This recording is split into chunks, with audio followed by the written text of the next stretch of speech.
Nós acabamos de falar com os promotores de justiça, Dr. Vitor e Dr. Daniel, que contaram um pouquinho para nós da dinâmica da operação Sinergia, que apurou aí um desvio de mais de 300 milhões de reais, cuja empresa matriz dessa quadrilha funcionava e funciona aqui na cidade de Andradas.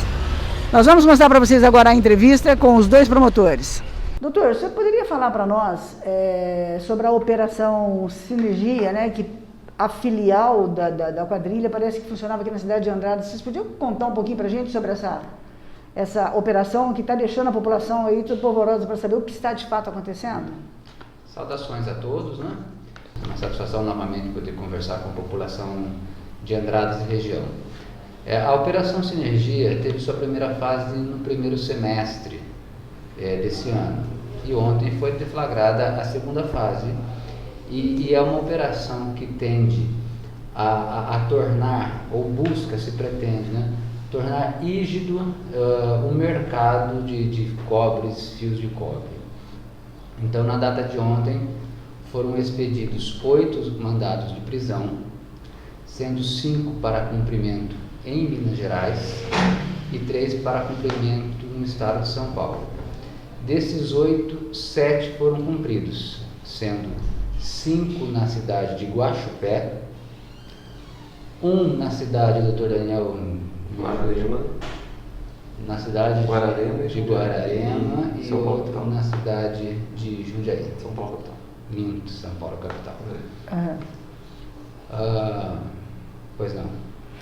Interessante, né? Porque o que nos chama a atenção é um desvio aí no montante de quase 300 milhões de reais e escolherem Andradas para ser a matriz. O que vocês deduzem dessa escolha? A especificidade desse ilícito que nós combatemos, né, são fraudes fiscais, né, que trazem prejuízo ao Estado de Minas Gerais, trazem prejuízo ao governo, que deixa, portanto, de ter capacidade de investimento em saúde, em educação. Então, a movimentação da empresa de Andradas, apurada, nesses 15 meses, mais ou menos, período investigativo, foi de mais de R$1 bilhão, quase R$1,5 bilhão.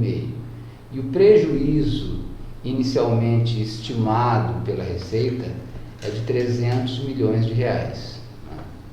Essa empresa aí, ela que serviu de laranja, o movimento contábil dela é de R$1 bilhão, né? Isso. Então, por quê? Vocês acham que escolheram a cidade de Andradas, né, e essa empresa em específico? Doutor Daniel? Vamos lá, então eu vou dar um panorama e a gente, beleza. que na realidade, só para poder contextualizar, antes de responder formalmente, não tem um motivo declarado por ser Andradas, né? Não existe essa... Andradas não é uma cidade que traz algum tipo de benefício para essa empresa, então a gente não apurou nenhuma existência de um motivo específico para ela ter sede em Andradas. O fato é que ela tem sede em Andradas e a partir daí as investigações começaram porque essa empresa apresentava essa movimentação contábil extremamente elevada e, por outro lado, não deixou de recolher R$1 de ICMS. Ou seja, uma empresa que se insere no ramo do setor de metais sucatas, produção de vergalhão, produção de fios de cobre, em que pese ter movimentado mais de R$1 bilhão, não recolheu um centavo de ICMS. A partir daí, nós então fomos aprofundar nas investigações, nós percebemos que essa empresa de Andradas adquiria documentos fiscais apenas, em que pese haja a menção a mercadorias, só vinha o documento fiscal de outros estados, especialmente Maranhão e Mato Grosso. Esses documentos fiscais davam o que para a empresa de Andradas? Davam um estoque de uma mercadoria que não veio. Que não existia. E também davam créditos de ICMS, porque no sistema tributário do ICMS, os créditos vão sendo repassados a todas as empresas que estão na cadeia, até que no final esse valor seja repassado ao consumidor.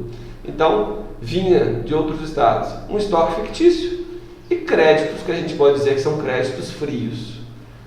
O que a empresa de Andradas então fazia? Ela passava a prestar serviços para que as empresas que efetivamente se inseriam nesse mercado, e aqui a investigação chegou até o momento, a empresa de Guaxupé, adquirissem documentos fiscais da empresa de Andradas. Para quê? Para usar o estoque fictício dela e para usar os créditos que ela adquiriu dessas empresas de outros estados.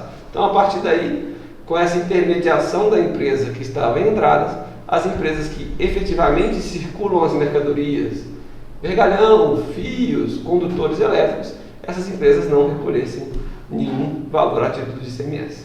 Era estabelecida uma engenharia tributária para que, do ponto de vista documental, as empresas de Guaxupé, no caso, remetessem a mercadoria para Andradas e Andradas, por sua vez, remetia às demais empresas que haviam negociado, na realidade, com as empresas de Guaxupé. Se me permite, há alguns modus operandi, algumas formas de atuação para fraudar o fisco.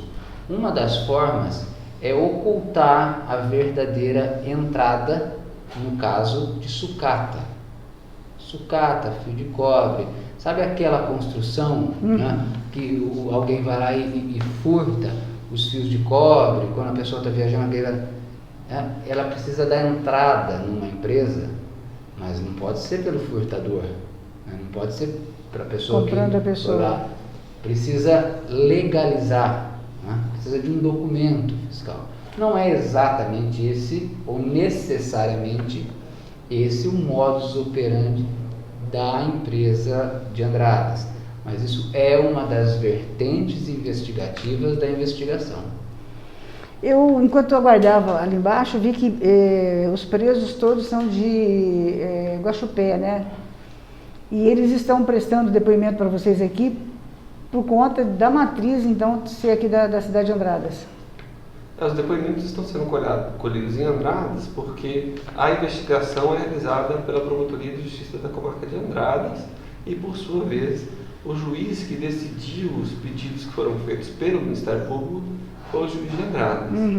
Ele determinou, então, a prisão de algumas pessoas e essas pessoas foram trazidas para cá, colocadas à disposição do juízo e, por sua vez, agora estão prestando depoimento aqui na promotoria.